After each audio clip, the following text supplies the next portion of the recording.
Sa mga hindi pa nakakaalam, sino ba si Jose Yao Campos at ano ang kaugnayan niya kay Ferdinand Marcos Sr.?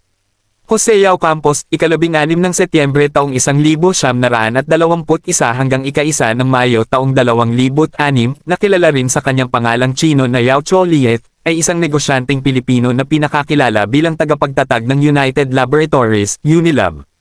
Siya ay ipinanganak sa Hangupo, isang nayon sa Jinjing Town, Jinjiang, bahagi ng makabagong Chenzhou, China. Sa kanyang kabataan, siya ay nag-aral ng mga klasikal na Chino at kalaunan ay ipinadala ng kanyang ama sa Pilipinas upang matuto ng mga kasanayan sa negosyo mula sa kanyang nakatatandang kapatid na si Yao Xiongxiu. Matapos ang ikalawang digmaang pandaigdig, nakipagtulungan si Yao Campos kay Mariano K.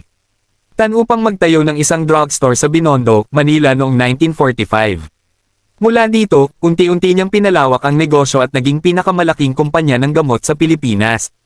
Kaugnayan kay Ferdinand Marcos.